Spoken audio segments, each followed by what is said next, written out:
Good evening and what is up, Razorback Nation? Welcome into episode 693 of Hogs on the Hill, your go-to podcast for an in-depth dive into all things Arkansas sports. We're brought to you by our friends over at Razor Pigs. Looking good never felt so fun. Razor Pigs is the Arkansas-born brand, bringing some serious style to the golf course, tailgate, and everywhere in between. From high-quality polos to head-turn hats, they've got what you need to rep the natural state with pride. Found right here at home and now run by a Razorback loving family, Razor Pigs is where comfort meets cool. So go hog wild and shop Razor Pigs today at razorpigs.us. And our friends over at Scarlet Letter, Arkansas's very own handcrafted spike seltzer. Check them out today. And if you are in Northwest Arkansas, check out the Core Brewery Tap Room where you can get Scarlet Letter and all of its various flavors. We're back Thursday afternoon. Took a episode off due to Easter and the holiday and everything with family and a lot going on, but we're back with our regularly scheduled show tonight. Transfer portal is open. Things are happening, and Arkansas baseball has a big series this weekend. So how's it going, Zane?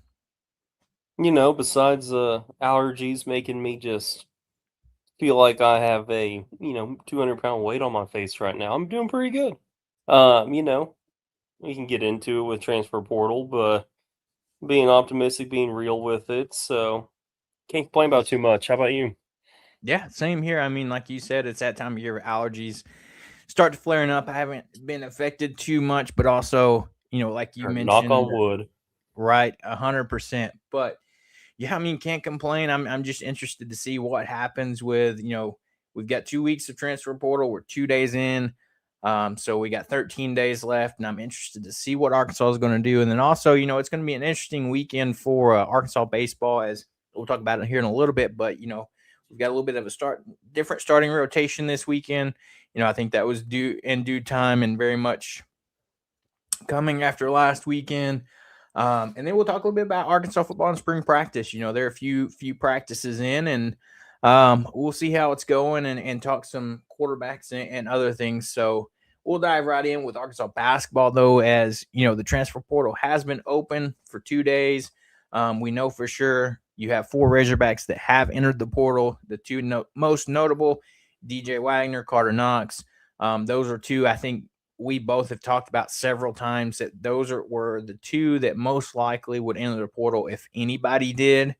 And then the other two that you've got, Kareem Rattel and Elmer Zafich as well. And, those two guys, I think they kind of more or less probably saw some writing on the wall about playing time. That's from what I've heard that was the reason behind them leaving. Carter Knox, understandable minutes, trying to carve that out with his struggles the past 2 years. I think the biggest one for me was DJ. I really thought he might be back, but, the kind of feedback or reports for him is that he wants to be able to go somewhere for his senior year and kind of have a starting role, kind of have an opportunity to showcase himself for the future and try to see what headway he can make in terms of giving himself a shot at the NBA. Yeah, I think with DJ, he has made a nice little NIL check last couple of years. He's not really dropped off. His playing time had, but he stepped up in so many different ways. Last year when Boogie was hurt, he took over as main point guard and did really well. And then you saw him kind of coming off the bench in a good kind of role there towards the end of the season. And that is, you give him some confidence and he can play really well. I think the big thing with DJ where you could kind of see him leaving is, we have another stud guard coming in. But also, you're talking about a guy who was a top 10 recruit at high school. He was kind of expected to be a one and done, and then that knee injury his freshman year kind of derailed that. So I can see him wanting to get back to being kind of a focal point of an offense and relying on his skill set to be able to make it to the league. So I think that's kind of what it ultimately came down to was doing what's best for him to get to the league, and I don't disagree that was probably going elsewhere where he would have a more defined, bigger role. Yeah, and I mean, if you think about DJ these past 2 years, like you said, playing behind Boogie that first year, and then, playing behind Acuff obviously this year, he's been, to me, the ultimate team player, team leader that this team has had over the past couple seasons, being willing to do what it takes to help the team succeed, whether that means taking a back seat, coming off the bench, playing off the ball, doing whatever Cal asked him. And that's what he did. And I think, for him to finally be like, okay, I pay my dues, if you will, and, time for me to get go somewhere else, get an opportunity to showcase myself, and, honestly keep his dreams and hopes alive for kind of what he wants to do. So, I don't blame him there. Wish he was coming back. It'd be great to have his depth and experience on It this team. would be great to have that experience and that veteran factor. I haven't really seen anything about where he's going, but I did see at one point Memphis and Syracuse were listed. You would expect North Carolina to be in the That's talks what I was now. going to say. I was about to say, so you can either go, hey, he's either following Chuck Martin over to North Carolina, going where his dad played at Memphis, or Syracuse is up closer to home, up near Camden, New Jersey. So interested to see which route he takes there. Yeah. North Carolina, just with the history of the program, would probably be his best shot at exposure. But I don't know exactly how it'll work out. So interested to see what he goes. But yeah. So, Yeah. wish him the best. Obviously, no ill will there. So I mean, even Carter too, and that's the other news to talk about is, yeah. Arkansas assistant coach and recruiter Chuck Martin is headed to be on staff at North Carolina. Under that new coaching staff there, had some history with a new head coach there. And so, that's going to be the other thing that we're going to watch over the next few weeks is, Cal replacing Chuck Martin. And I heard an interesting thing on that this morning or yesterday, and we'll get back to transfer portal talk in a minute. But somebody said, what if he gave the opportunity to Tyler Ulis to step up and get on staff in a higher level, more, bigger role and see what he can do in terms of that? I wouldn't hate that, and I would love to see him get the opportunity. Yeah, I would be all for that. And, give him the opportunity to maybe do some recruiting. I know all these guys recruit, but I mean, between him, you got guys like Ronnie Brewer, and of course, the other coaches on staff that, play a big part in that. But, Tyler Ulis is able to be a guy that can give firsthand experience, be like, hey, I played for Cal. Here's what to expect. He's, X, Y, Z, things like that. So, that could be an opportunity that he remains internal. And not in a bad way, but I mean, probably could be a little bit cheaper option than going out and getting, somebody from somewhere else. But we'll seasoned, see. experienced assistant coach. Yeah, I think that would make sense, honestly.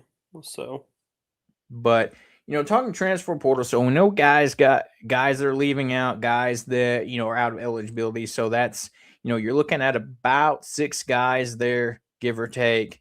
They're still up in the air on Malik Ewan. It's whether or not he gets a waiver or not. And I think if he does, he'll be back. I think that's kind of the consensus and kind of maybe what the staff expects a little bit. But, with the departure of Ratal and Zafich, that puts a much more need on the front court, as you thought you might have those guys back as some depth pieces, guys that can maybe play a few minutes a game. But now, that makes the front court pieces that you go after a much more important aspect to next year's team, because you're set at the guard wing spots. Arkansas is going to go out and get an experienced guard to replace DJ to come in and help with all these young talented freshmen. And then there's also the potential that we got to find out what's going to happen with Billy and Malik. I believe both those guys are going to be testing NBA waters and getting feedback there. So I think for them, it's probably either NBA or draft or come back, as neither of those guys have entered the transfer portal. And, for the NBA draft, they still have to declare, neither of them's declared yet that they're going to test the draft waters.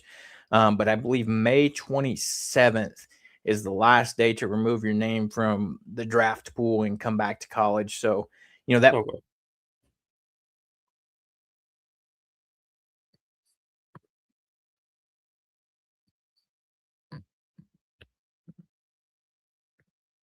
but what's going to happen with those guys and how do I kind of plan around who I bring in? Yeah, rightfully so. The front court is a big question mark right now. So, um, obviously, still have to wait on Malik and Billy. You cut out a little bit there, so I wasn't exactly sure if there was a question you had asked or not. But, yeah, just excited to see what happens. I trust Cal, see what he's going to do. But yeah, we can dive into it more if you want.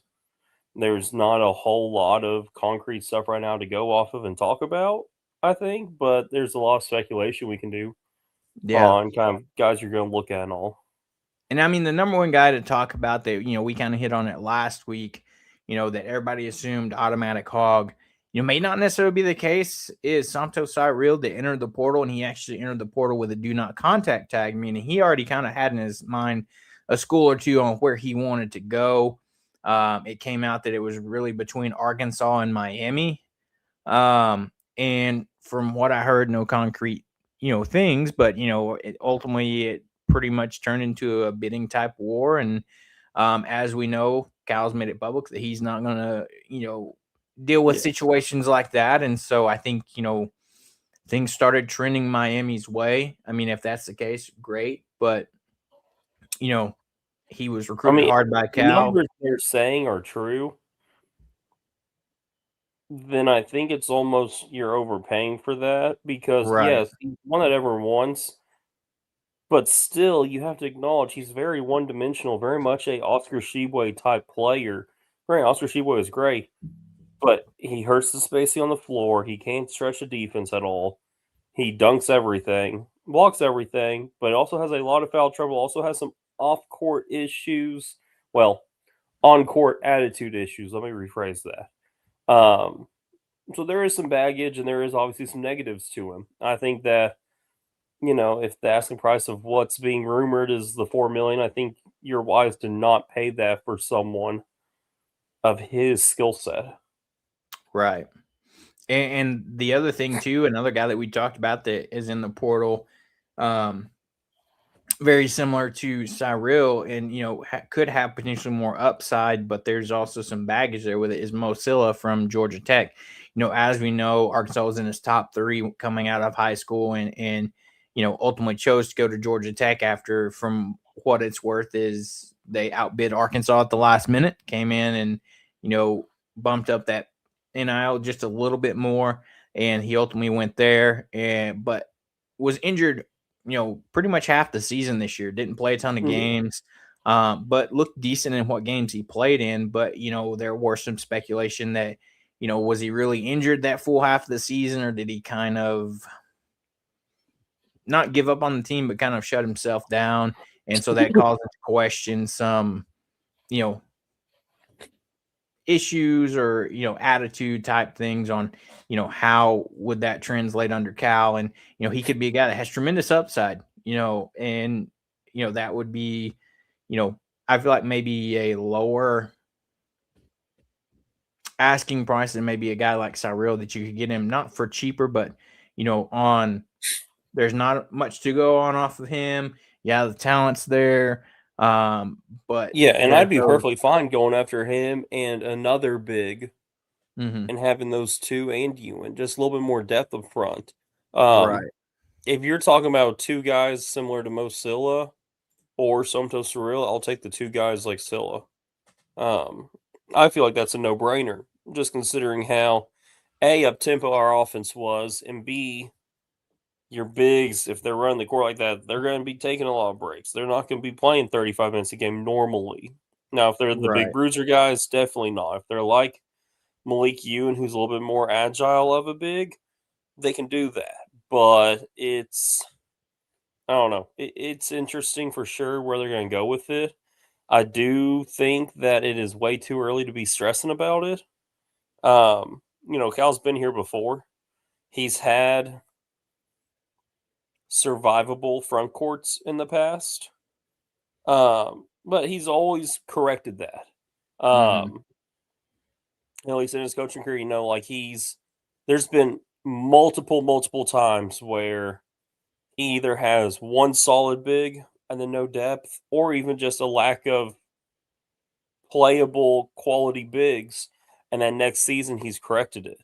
Now, do I think we're going to go get like 3 of the top 5 bigs? No, but I think you're going to have a more than capable front court next season because Cal is very good at addressing the issues, but not overcorrecting them like we saw with Eric Musselman.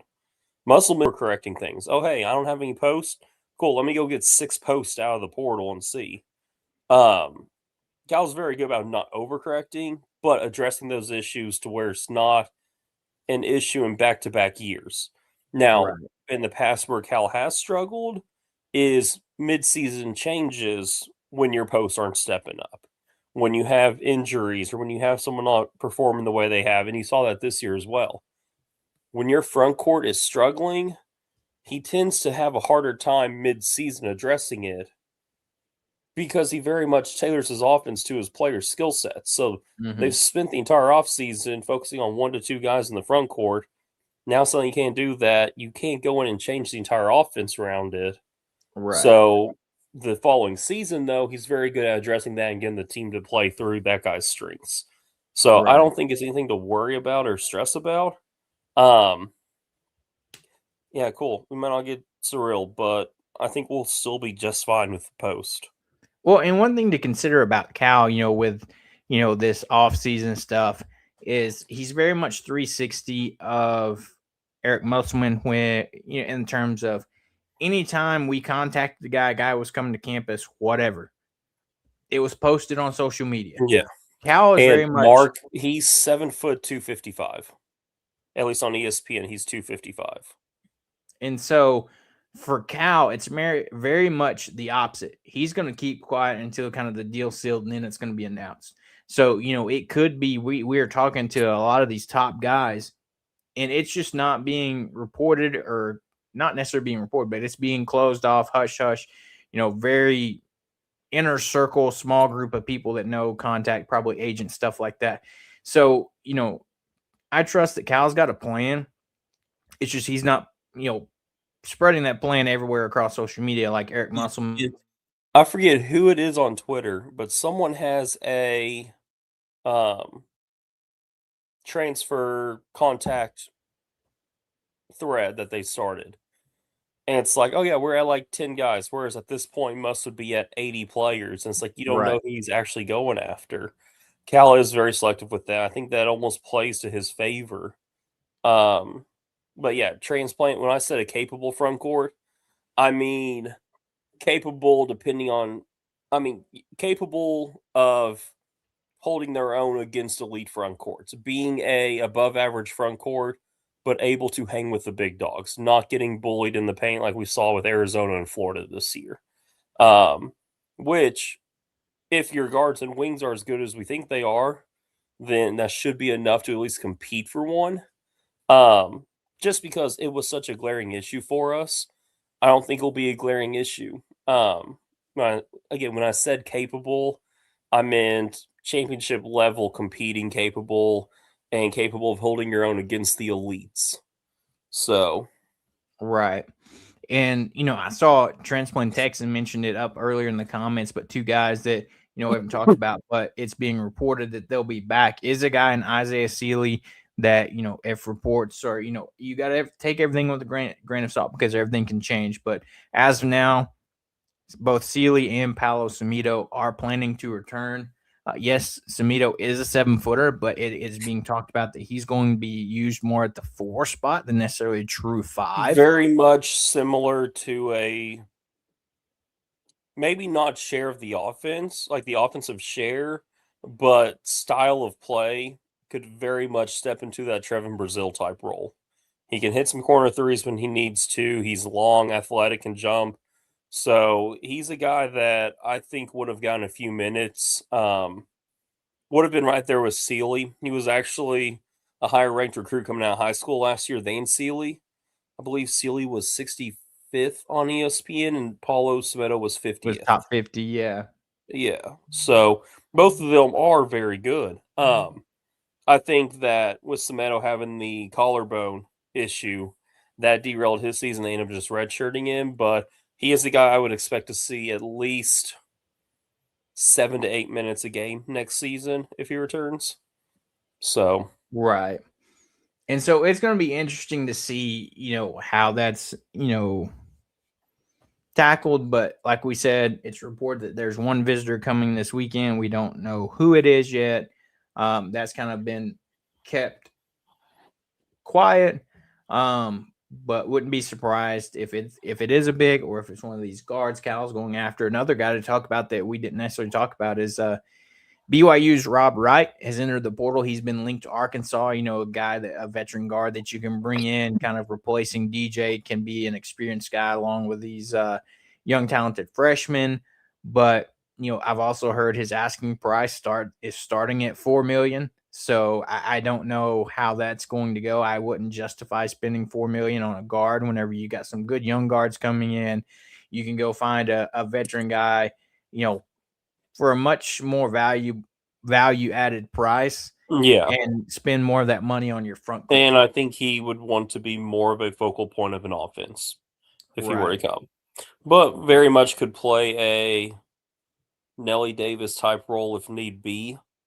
But yeah, I'm not getting my hopes up for him, and I think I'm perfectly happy if he does choose to go elsewhere. Personally, um, just because I feel like you might be, if his asking price starting is 4, I think you'd be overpaying for what you would be expecting out of him. I don't think he'd be happy with the role he'd have here. Right. It'd be a similar situation to what DJ is he would want to start, and you're not paying a guy that $4 million that's going to come and maybe play 20 minutes a game, coming off the bench type of guy. Yeah. So it's going to be interesting to see. I definitely think Cal has a plan. He's got some top targets that he's talking to, and if the money's right, and then like Cal said, he's not going to become hostage. So if they want to try to get in this bidding war, all right, Cal's going to step away and say, okay, if you want Yeah. to go just play for money, sure. So, And that's one where I almost think by stepping away from the bidding war, you can make other teams be like, oh, it might not be worth it. And you might have these guys who came in at too high of an asking price suddenly not having the teams wanting them that they thought, and be like, okay, well, I'm willing to drop it down a little bit now, and then we could swoop in and grab those guys. I don't think that's a horrible idea. I wouldn't want to bank on that. But if that's his game plan, I'm not 100% against it because you see how valuable front court pieces are this year and last. And I think that a lot of these bigs are like, okay, well, I can go get me a huge bag now. But realistically, I don't think teams are willing to pay quite what these guys are demanding. So you may see some bigs that are in the portal longer than we have in the past. And it might be once they knock down what they're asking, you may have some teams go in and want them. So that's yeah. one thing to maybe keep an eye on. But yeah, I mean, again, not too worried. I trust Kyle to figure it out. He has in all of his past seasons where he's had a survivable, struggling front court. He's figured it out that next season pretty much every year so far. So, Yeah. yeah, nothing to worry about on my side. In terms of front court, too, another guy to talk about is a guy that could potentially be reclassifying. Yes, I know it's some youth, but they've talked about the potential with Paul Osar-Ruyi. I would have a hard time seeing him reclassify. If he were to reclassify, I think it gets tougher for us to have him because he has a couple teammates going to West Virginia. His old coach is at West Virginia. I think that with maybe one or two of those teammates gone next season, I think we'd have a better chance to get him if he did not reclassify. But I mean, he could. I just think.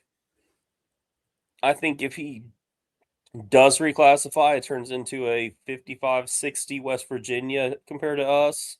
If he doesn't, it's looking more like those numbers are flipped, in my opinion. So yeah. I would almost say, hey, let's not reclassify.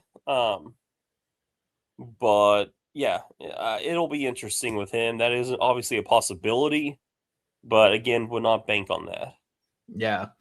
A few other bigs to throw out there that's just in the portal that have kind of been somewhat linked with Arkansas. Of course, all the bigs in the portal are going to be linked with Arkansas just because we need that. But some guys that have been talked about, Arizona State transfer Masamba Diop, is another one, 7-1. Looked really good at Arizona State last year. You've got, of course, everybody wants Flora Badungo. You even mentioned it. He's one of your top guys, but from what I've heard, he's trending towards Texas Tech, potentially. Well, I did see that crystal ball for him to go there got removed. Yeah, So so I don't know. I've heard stuff with Duke. all I've the heard transfer portal Louisville. is very fluid. So Very much so, and maybe more so now than in the past. Would I love to have him? Yes. Do I think we'd have to overpay to get him? yes, Probably. Do I think that could be a situation where teams go and get their for sure guy, and then he tests the draft waters and chooses to come back, and now teams already have a big and they don't want to pay that number for him, and we're able to get him a little bit cheaper? I think that's possible. yeah, Um, Likely, I don't know. But again, you're talking kind of like Cyril. He's not going to stretch the floor much. He is more of maybe a bruiser, bully ball type guy. But I don't think that to run the offense we need to with our guards next year, I don't think we need a guy who's just going to sit in the paint the entire game. I right, think you need a guy who at least has the ability to step outside if need be. Not yeah, consistently, but someone who can. yeah, Um, but yeah, obviously I would love to have Flory. I just don't see that, honestly. yeah. Some other guys, Aiden Sherrill from Alabama, but he does have a do not contact tag as well. Mustafa Tiem from Cincinnati, 7'2", 250. Other guys throughout that could be there. Guard wise, Terrence Hill's a guy that has been name thrown out, Isaiah transferring from, Johnson, I've seen a few times. yeah, Isaiah Johnson. For a minute there's some talk about JP Estrella, but as we know, he is headed to Michigan. Which I think almost opens up Aiden Sherrill from Alabama, because I saw a lot of talk of him going to Michigan. With them getting Estrella, it's tough now. So it's kind of like, okay, what's going to happen there?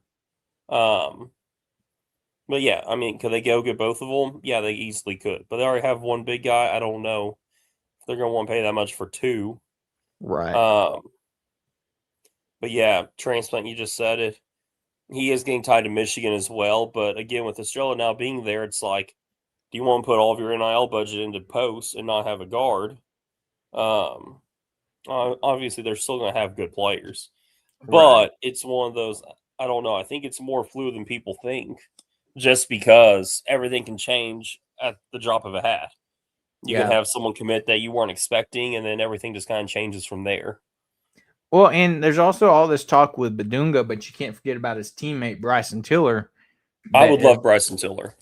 that is also out there, 6'10", 240, another solid big. It's like almost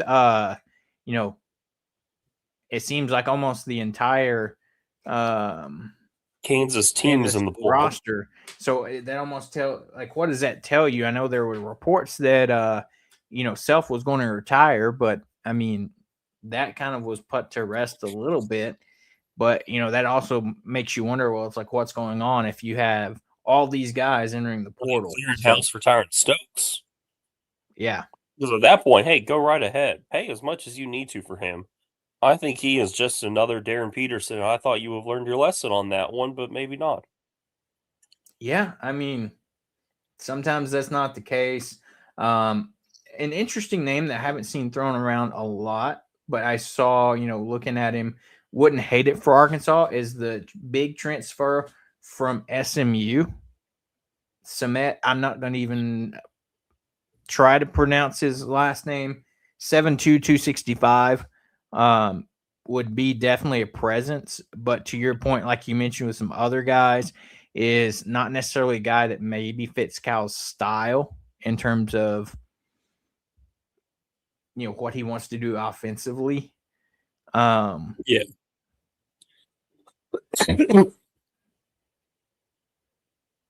You said he was SMU. Mm-hmm.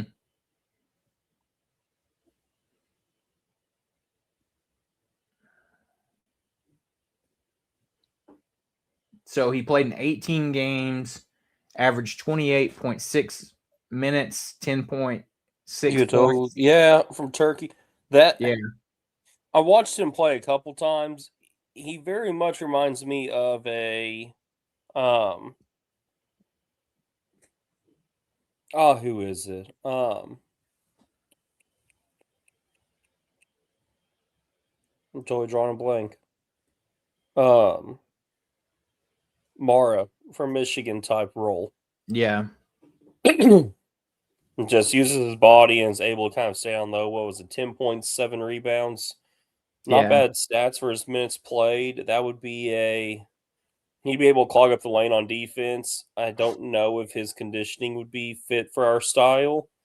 But it is one where if you go out and get maybe that South Dakota guy, the Cameron Finns, maybe a lesser known guy, or if you get Cameron Finns or Bryson Tiller, you can kind of get this guy to counter and give him a few minutes of break.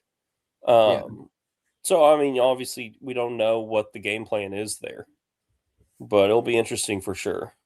And then there's also the guy from Boise State, too, Drew Fielder, 6'11, 225. Another interesting big, but at this point we're throwing out names, and it's hard And to. that guy is very much at least from what I saw from him, was very much Pringle this season. He had the intensity some games, but was kind of inconsistent game to game in terms of kind of just the aggressiveness and kind of making his presence known. I Yeah, might have just watched a couple bad games. I don't know, but played in 20 games, averaged 24 and a half minutes, 15.1 points, 5.9 rebounds, 1.2 assists, 0.6 blocks, shot 53% from the field, 43% from the 3-point line, and 82% from the free throw line. See, I didn't remember him shooting any threes, but yeah, that'd actually be a fairly good build if you could have kind of the post Almost a presence of what. stretch type. Yeah, able to kind of stretch the floor.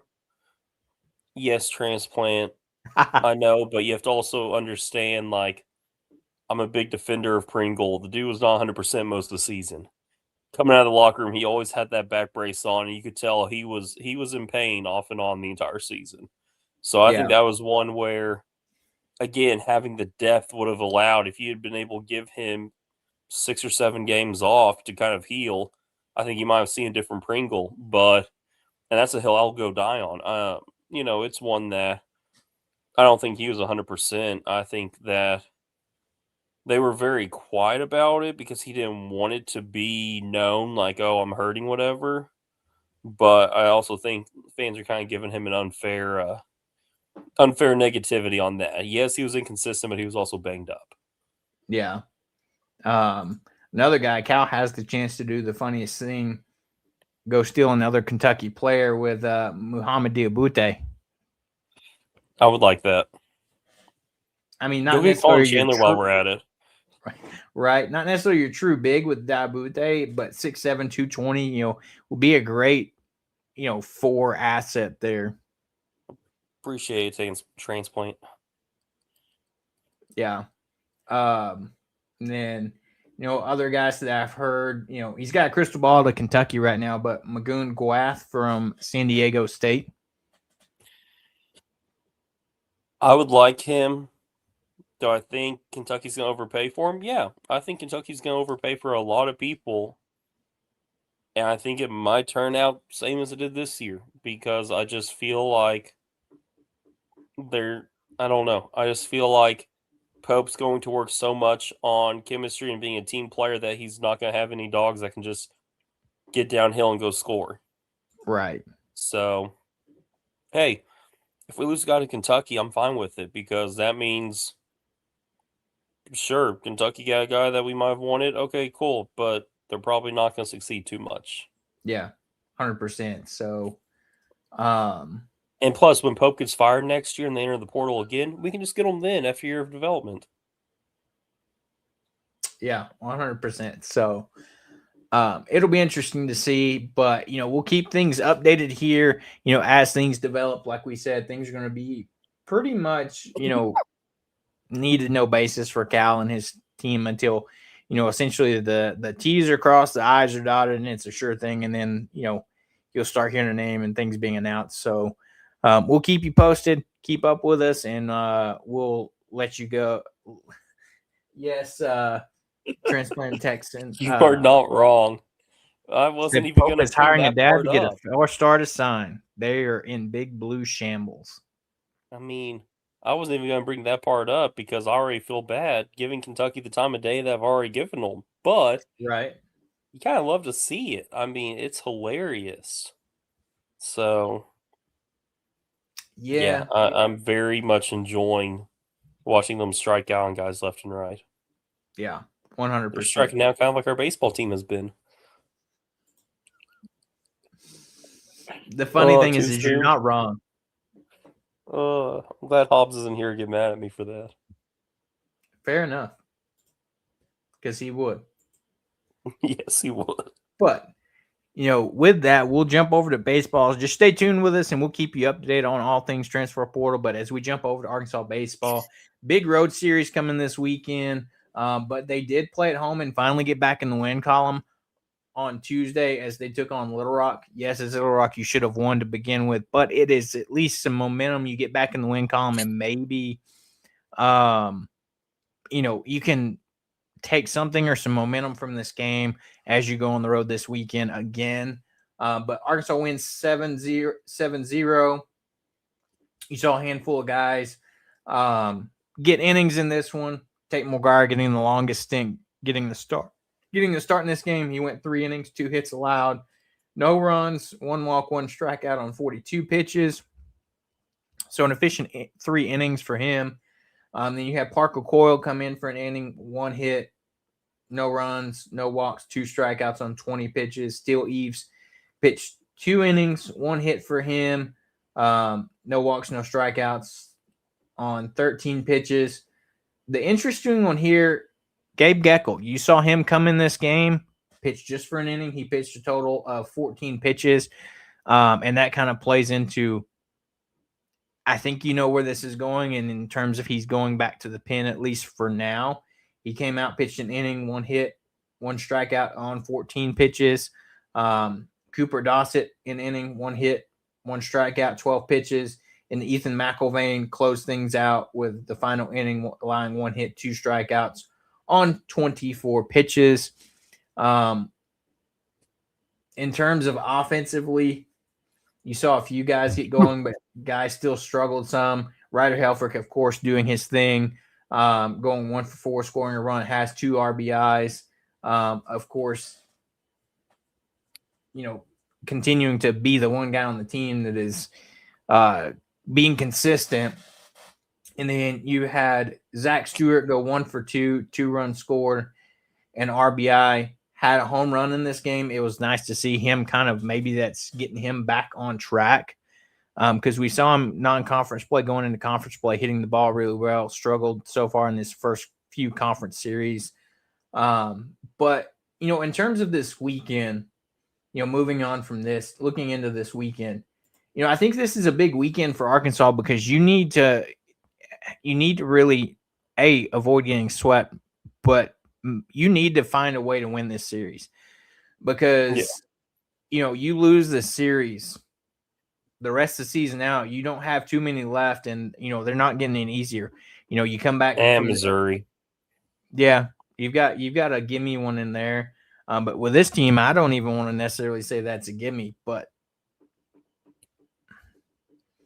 it's tough. Yeah, okay. But you've got to really get things figured out this weekend, and we finally see a change happening this weekend. We thought it would come last weekend, with the TBAs for Friday and Saturday after Gecko got the start, Dietz did enough to, he was the best pitcher last weekend. And, you see that going in this weekend as they announced Dietz is starting tomorrow night. He gets moved up to the Friday night guy. First pitch at 6:00 tomorrow. And then they announced Cole Gibbler will start Saturday and then TBA for Sunday. So I think part of that's going to depend on where you're sitting. Are you in a rubber match situation? Are you somehow magically winning the series 2-0? So you want to give somebody an opportunity. I think it depends on situationally how Dave wants to approach that. Here's the thing. If it's a rubber match, what if Gackle hasn't pitched this weekend? Do you throw Gackle as your starter for Sunday? That's an interesting Or thought. do you think that bringing him out of the bullpen is kind of what he needs to do moving forward? I mean, that's where it's tough. It's like if he doesn't pitch Friday or Saturday, do you throw him out there as a starter since he has the starting experience, or do you see his struggles of late and bring him out of the bullpen and start someone else? I would almost be willing to start someone else for the first couple innings, and then maybe you bring Gackle in. Fair that can enough. go, start someone else and 4-5. tell Gackle he might be going in early. I don't know, but yeah.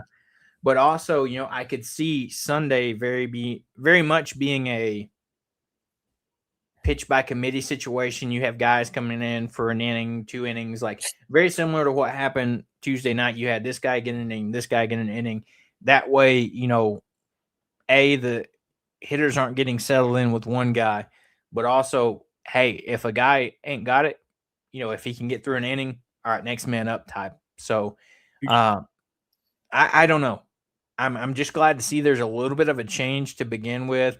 I've liked what Dietz has done. He's really progressed a lot this year, and he really was the best pitcher for Arkansas last weekend, looking at how, he came out and was able to have the longest outing and things like that. And to see him get bumped up. The problem is we've had bad games from all of our starters. No one has even been like not consistently good, but like even just like consistently average. Like everyone's had a bad game, so it's like it just makes it tough. At this point in the season, you're hoping you've had a guy who can be consistent for you. Right. It's like Transplant Tech said, you hate seeing TBD in the pitcher's rotation. And this is back-to-back years with Dave where you've seen some pitching struggles a little bit. And so, maybe the shakeup in the lineup, maybe Gecko going back to the pen, kind of depending on. You saw he pitched better coming out of the pen last year. Yeah. I tried to start him and then bring him out of the pen. And I did see one thing about Wiggins. Now they're saying he could pitch. It's probably not going to be till May, but he's had some good throws and all this stuff. So it's like, is he trying to just get by until he's able to go and then try to slide him in? Because, that could be interesting to see. Yeah, that would be getting through 2 more SEC series after this one. But yeah, to your point, Dave mentioned in the Swatters Club meeting this week how,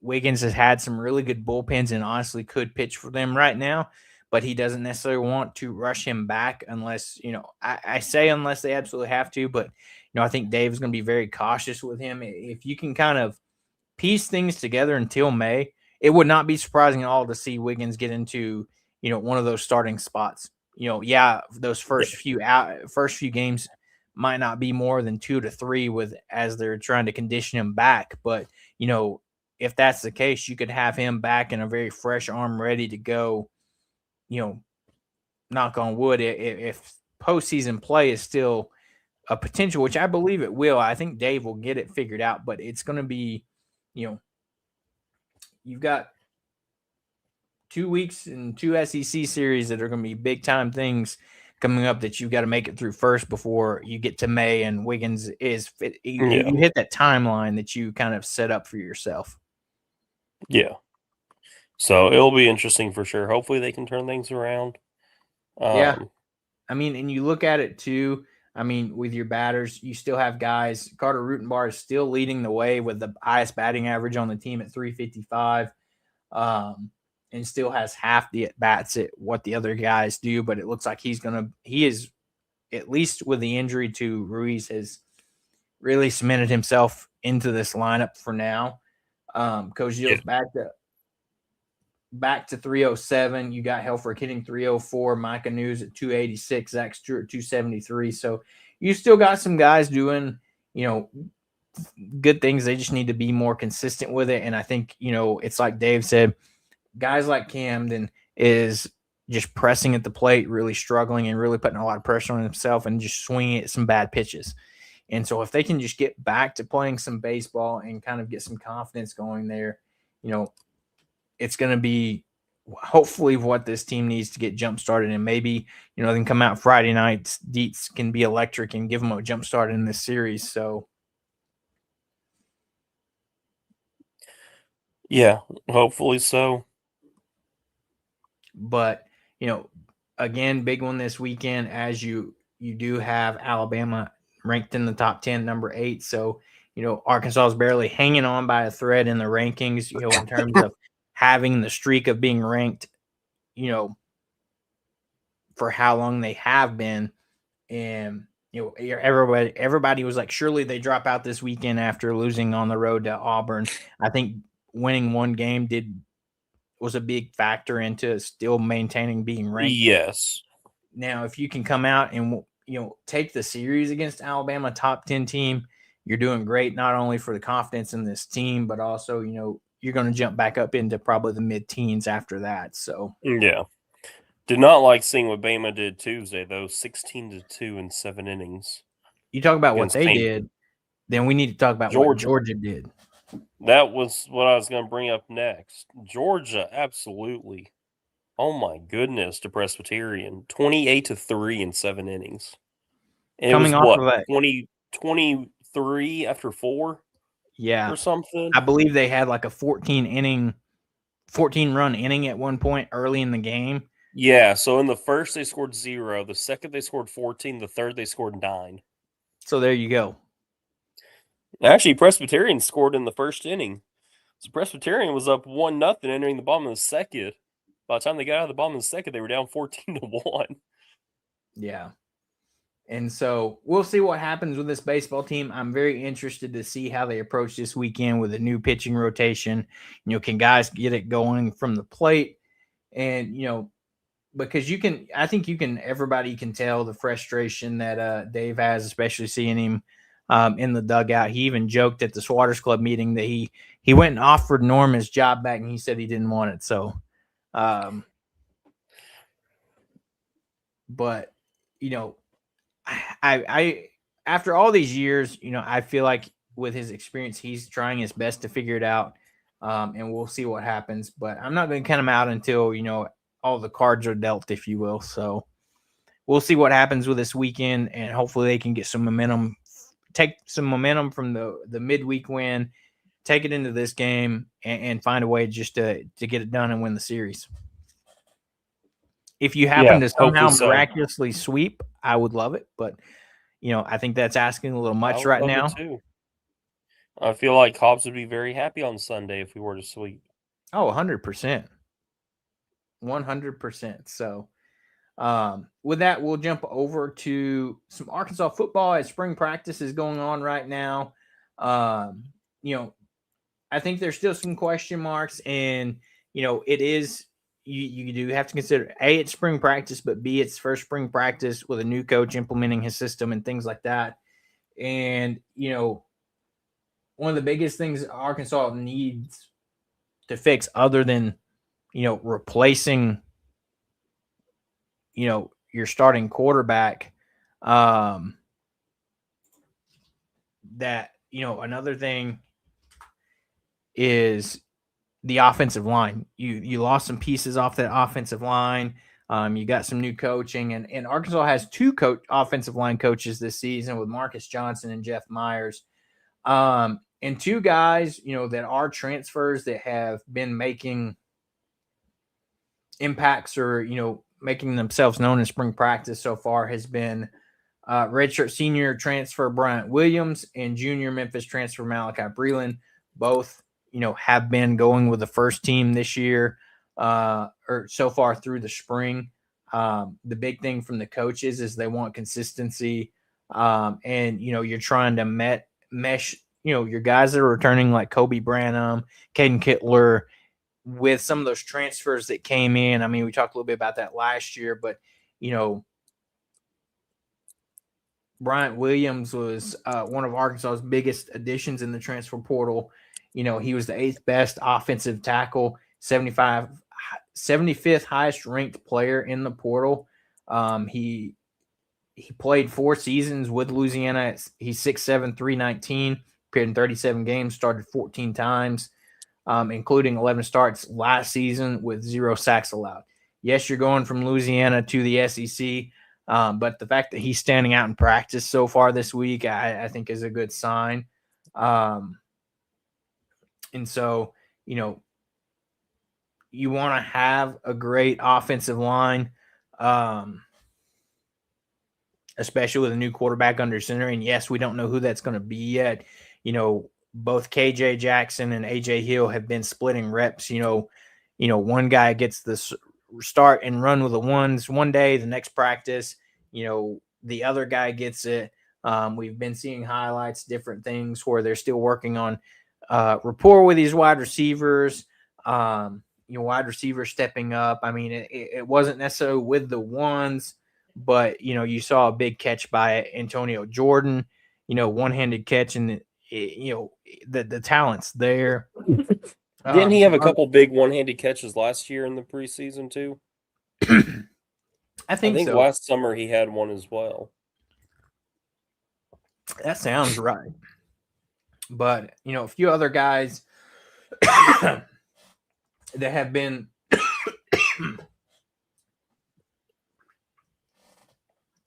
doing well in spring practice. Ohio redshirt senior transfer Davian Witherspoon, 6'3", 302. And then Oregon State redshirt sophomore transfer Adam Hawks, 6'6", 301. And Memphis redshirt freshman Josiah Clemens, 6'7", 340. I think that's one thing you can say about this offensive line. They're going to have no shortage of size. Those 3 guys we just listed right there, over 300, especially Josiah Clemens, 6'7", 340. Absolute unit right there. And yes, it's like Transplant Texan said here, seasoned football fans know not to fall bait into spring and fall U of A social media photos, video clips, once bitten, twice shy, waiting to see the product when it really counts. Exactly. Because, I mean, in all honesty, if you're looking at, these crazy one-handed catches, that means the throw is off target. So it's like, okay, that's the reality of it that people don't like to acknowledge. But yeah, so the more crazy, awesome catches you see, the worse it looks for the quarterbacks. So that's that's the big thing to get nailed down. Be real with and be mindful of. Yeah, and so we'll keep you updated. But so far, I like what I've heard from Silverfield, in his pressers talking about how spring is going so far, and of course he's being honest. He's like, we still got work to do, but he likes where this team is at so far. And yeah, I mean, that's the part that makes me nervous is, especially with the quarterback, is it would be nice to have a, for sure QB1 going into fall camp, but I don't think we'll have that. Both Silverfield and Cramsey, the offensive coordinator, mentioned that you're going to have a quarterback battle mostly probably all the way up through fall camp. And so unless somebody probably just takes a huge jump and really the playbook clicks and everything like that, then, you're probably going to have a quarterback battle. But it's also, on the other hand, nice to have a quarterback battle for once where, the past few years we've been to, thinking about KJ Jefferson where, you had him for 2 to 3 years where he was the automatic starter. Then you bring in Talon and he's the automatic guy. This is the first year where you've had some competition. And, hopefully it's one of those competition type things where iron sharpens irons. These guys are going against each other every day, and they're each growing and getting better. So for sure. But we'll keep you guys updated as we go. They had the 8th spring practice today. As I mentioned, AJ Hill was swapped and got the first team snaps, while KJ Jackson came in and split second team reps with transfer Braden Fuller. Similar to that's how it was last week. And Silverfield mentioned that they're going to switch the order out of the groups every time they come out, just to get guys experience. So, for your quarterbacks today, it was AJ Hill, Braden Fuller, and then KJ Jackson. That was 2A, 2B. Running back Sutton Smith, Braylon Russell, Cam Settles, 1, 2, 3. Outside receivers, Chris Marshall, transfer coming in. Outside receiver, Jamari Hawkins from Memphis. Inside, C.J. Brown. Tight ends, Jaden Platt, Ty Lockwood. Left tackle, Kavian Broussard, transferred in from Ole Miss last year.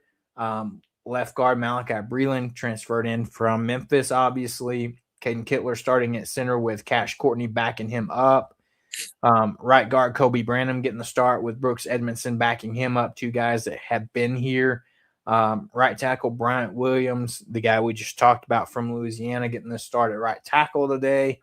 One guy that in his presser the other day that Silverfield called out on the defensive side of the ball, yes, we know we've got Quincy Rhodes back, and he's going to be one of the studs on this D-line. Another guy he called out was Hunter Osborne, the transfer from Virginia, and before that he was at Alabama. But, he's 6'4", 301 at the defensive tackle spot. They've said they've been really pleased with him, that he's been very impressive and is extremely talented, and he could have a chance to have a breakout season this year. They also said David Oakey is working really hard. We know we saw him last year early on, but then had an injury setback and, just didn't get to play a lot of the season. They've also gotten rave reviews about freshman Danny Beal. And some of those young guys on the defensive side of the ball that Arkansas came in and was able to flip in this freshman class. Linebackers, Bradley Shaw, Jaquavian Smith, boundary safety, Miguel Mitchell, a guy that you got a returner, Kamori House, another guy, Jaheim Johnson. So you've got a lot of guys that, they're just rotating through and getting guys experience and kind of just figuring out, essentially who's going to rise to the top. Guys getting an opportunity to run with the 1s, run with the 2s, rotating around. I kind of like that, at least for spring anyway. Now, fall is when you kind of want to see a more lockdown of more than likely these are going to be your 1s. Maybe you have a position battle or 2 here and there. So I'm fine with this in spring, letting guys have opportunities to see what they can do with the 1s, 2s, things like that. But by the time you get to fall, hopefully a majority of these spots are kind of lined out. I think the biggest one going into fall you're going to be watching, obviously, is quarterback. Wide receiver, maybe a little bit. Running back, it's going to be by committee. You've got Sutton Smith. You got Braylon Russell. They've liked the development they've seen out of Cam Settles. On the defensive side of the ball, that's probably where a lot of people are going to be watching, just because you're having to overhaul this defense, other than Quincy Rhodes coming back and, you got a few other pieces that are returning. But those position battles there, who's going to kind of step up on the D-line, because we struggled there last year with depth, and hopefully you've got a lot more depth this year, and I believe we do. And so, yeah, it's going to be interesting to see as spring continues on. The 25th of this month, so in a couple weeks, you've got the red-white spring game. And I'll be interested to go and see what we look like, what our, yes, I know it's a spring game. It doesn't necessarily mean that much, but to actually get to see this team in person and see them go against each other and just see what happens. I mean, yes, it's I agree, transplant. I'm still in basketball mode. 100%. I mean, I agree. Once the transfer portal closes, and then, by the time that gets done, we'll be trending towards end of baseball season, talking about postseason, hopefully, knocking on wood here. So, lots of things going on, spring practice going on. We'll keep you updated there. I appreciate it, Transplant Texan. I will always make sure to keep you guys informed with what I know, with what Zane knows with basketball, and then obviously Hobbs with baseball. So as we I'm get a ready to one-trick wrap, pony up in here. hey, we're trying to expand your horizon a little bit. So Exactly. I learned what but ERA was. I'm joking. I knew that ahead of time. But as we get ready to wrap up, so a little bit of updating with the show. So, looking like going forward with some baseball series being on Thursday going forward and through the rest of the, baseball season, as well as working with our schedules too. It looks like at least for the foreseeable next few weeks, probably month or so of the future, we will be switching to a Wednesday night show, as with a lot of baseball games starting to happen on Thursdays. We don't want to overlap that. We know hopefully you're wanting to watch baseball, but that may not be the case depending on how things are going. But we will switch to Wednesday shows to accommodate some schedules and to also not overlap with baseball. So we'll keep that updated for you guys. And then obviously, before we know it, we'll be without Zane for a few weeks. He'll have a nice newborn here. So yeah, sorry, he'll all be this very tired. podcast is taking like the lowest priorities. So We don't blame you there. We don't need you in the doghouse. you know what? I'll probably try to hop in and at least comment on some stuff. I may hop in from my phone every once in a while, but no promises. Not going to Hey, we bank on don't it. blame you at all. So if We I could do, do you that. might hear crying in the background. I don't know, but hey, whatever. We'll get it figured out. Right. Quick little shout out. So Arkansas Gymnastics is headed to nationals. They competed in the Lexington Regional on Sunday, made it out of that regional along with Oklahoma as they're headed to the Elite Eight in Fort Worth.